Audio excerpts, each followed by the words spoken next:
Anyone who's ever lifted a weight likely knows about Pumping Iron.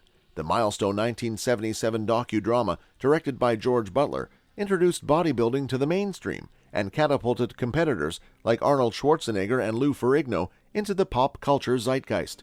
Join us today as we peek into some largely unknown facts about this blockbuster, along with some never-before-seen footage.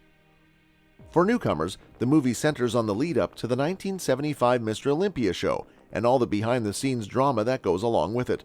Since its debut more than 45 years ago, the movie has been dissected by everyone, from film historians and bodybuilding legends to YouTubers who weren't even born when the movie premiered. Book not a vehicle for Arnold Schwarzenegger. Many fans of the film might not know that Pumping Iron started out as a book written by Gaines with photographs by Butler, and it doesn't focus solely on Schwarzenegger. Heck, the Austrian oak didn't even make the cover.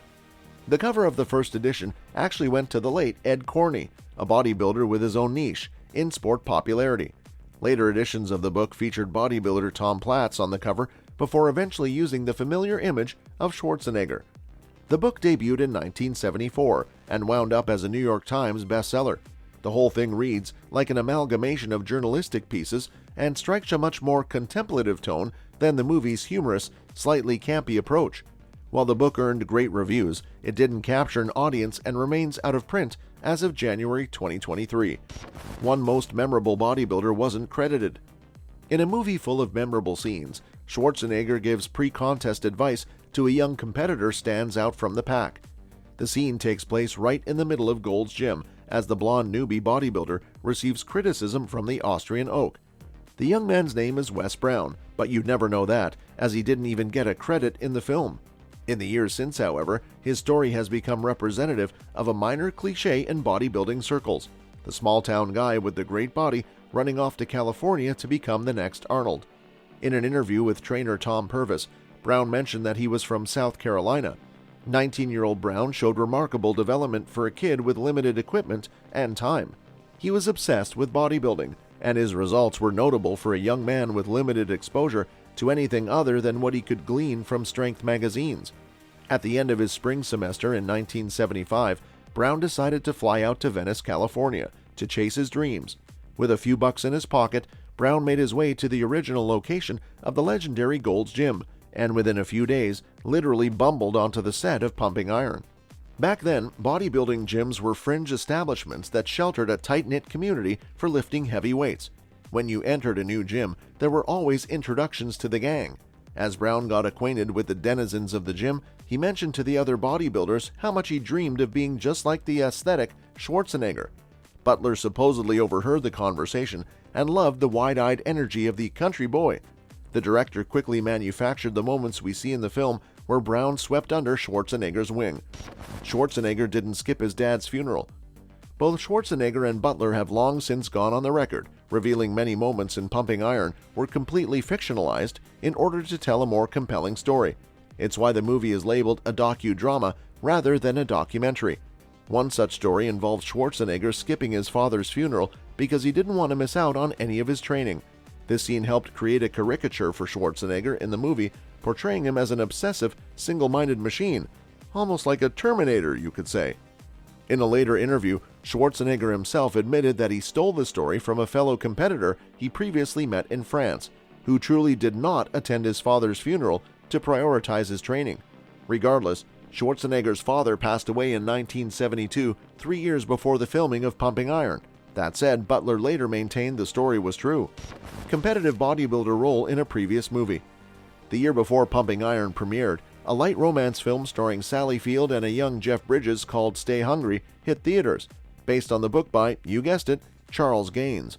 The plot of the film revolves around a love triangle between a real estate investor, the young desk receptionist at a local gym that the investor had purchased, and a rising bodybuilding hopeful who worked out at the gym. Any guess on who plays the bodybuilder? That's right. In 1976, Schwarzenegger played a bodybuilder in his first, not counting 1969's Hercules in New York, more on that in a bit, mainstream movie.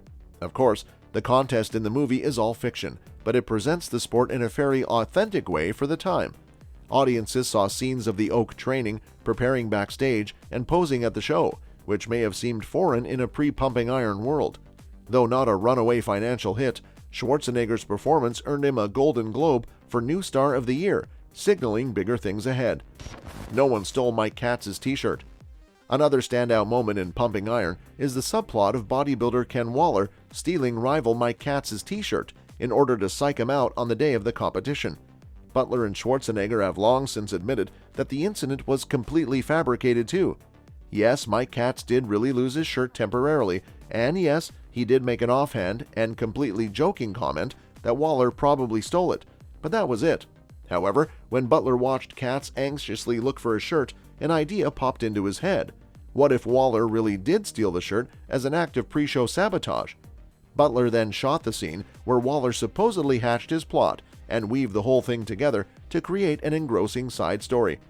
Lou Ferrigno predicted becoming the Incredible Hulk.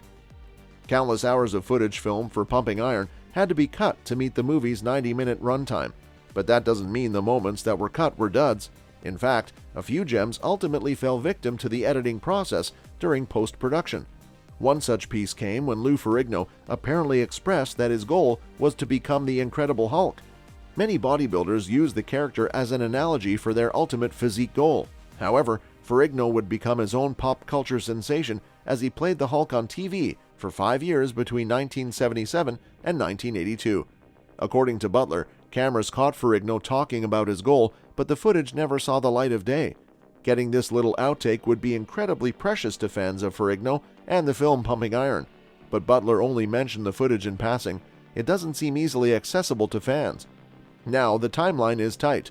The filming of Pumping Iron lasted mainly through 1975, and the Incredible Hulk television series debuted in 1977, overlapping Iron's release.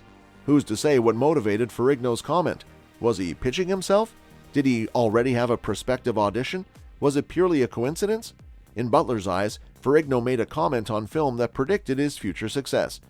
Expectations. Movie would tank because of Schwarzenegger. When Butler wanted to get Pumping Iron funded in the early 70s, Schwarzenegger was far from a big screen star. Until that point, his most high-profile movie was 1969's Hercules in New York, a notorious indie flop that seemed to signal the end of Schwarzenegger's nascent movie career. New York bombed so hard that one potential financier denied Butler's credit request simply because of Schwarzenegger's involvement. As Butler continued to drum up financial support for the project, he paid for Schwarzenegger to fly across the country to the town of Holyoke, Massachusetts, for an impromptu guest posing routine at an amusement park full of onlookers. The end result turned into 10 minutes of test footage to show potential investors. Butler then went to New York with his footage, showing it to influential investors in an attempt to win funding. According to Butler, he was met with complete silence. There was plenty of skepticism about Schwarzenegger, with some characterizing him as unmarketable, uninteresting, and even boring. In fact, Butler noted Hollywood magnate Romulus Linney, actor Laura Linney's well-networked father, as saying, "George, if you ever make a movie about Arnold Schwarzenegger, you'll be laughed off 42nd Street." A pumped-up legacy. Pumping Iron began as a humble two-man project, born out of shared curiosity about a niche subculture. In the end, despite a shoestring budget and piles of skepticism, the docudrama helped introduce bodybuilding to mainstream popular culture and was a key factor in Arnold Schwarzenegger becoming one of the biggest movie stars of the 1980s and 90s. Though it made a huge impact at release, Pumping Iron has only swelled in popularity and remains the most acclaimed movie about bodybuilding many decades later. That's all for this video, folks. See you another time.